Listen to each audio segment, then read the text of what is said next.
Best way to piss off an Italian is to do something that's not traditional. And I'm doing it, and I'm probably not going to heaven for it, but I'm doing it because I love you. This is Belper Knolle. It's not Italian, but it's European. So maybe they'll like embrace it in a different way. This is a really dry cow's milk cheese packed with pieces of garlic and rolled in black pepper. It has all of the flavor components of cacio e pepe in this tiny little ball. So we're gonna make cacio e pepe the way I make cacio e pepe. I am not Roman, so I don't have to follow the rules. One of those rules is that it should only be pasta, pepper, and pecorino romano. However, I firmly believe that you should bloom your black pepper in a little bit of butter before you start things, because it'll make your pepper more flavorful, more fruity, more delicious, and make you happier, and that's what we're doing. So, she melted, she bloomed. It's ready to go. We're adding noodles. We'll do a tossy toss. We'll add some pasta water, we'll add some cheese, and then it's pasta o'clock. It's time to eat. Okay, pasta is mixed. There's a little bit of pepper, a little bit of butter, a lot of pasta, and now some pasta water. We're going to make our sauce based on that. Letting all of that kind of finish cooking here is gonna make that like really creamy emulsified sauce that like you see in the movies that you haven't made at home yet, but now you're gonna.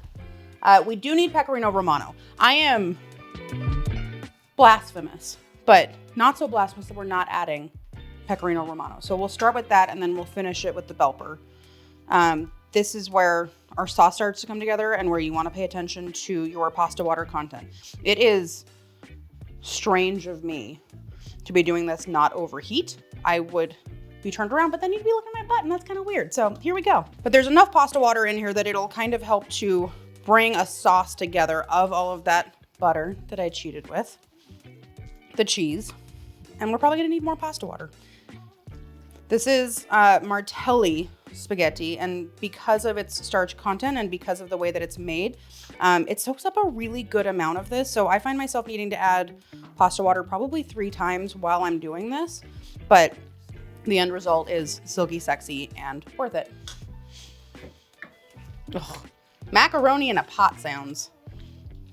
It's glossy, it's pretty, it's Belper ready. I'll probably mix about 1/3 of what I'm gonna use in here just so I bring it all together, and then maybe use this entire thing for the rest of it because I deserve it. I know you can hear this. We're enjoying it together. Let's have pasta. Here's an annoying trick. If you don't want to use fancy chef tongs, you can just twist your plate and it'll make a nice little nest of pasta like they make at your favorite restaurant. And you didn't try that hard, did you? More pepper, as is tradition. More pecorino, so maybe we go to heaven.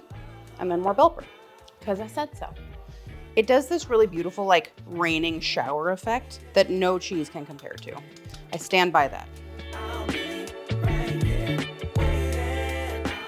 How satisfying is that though? Like the way this grates is special. I love it here.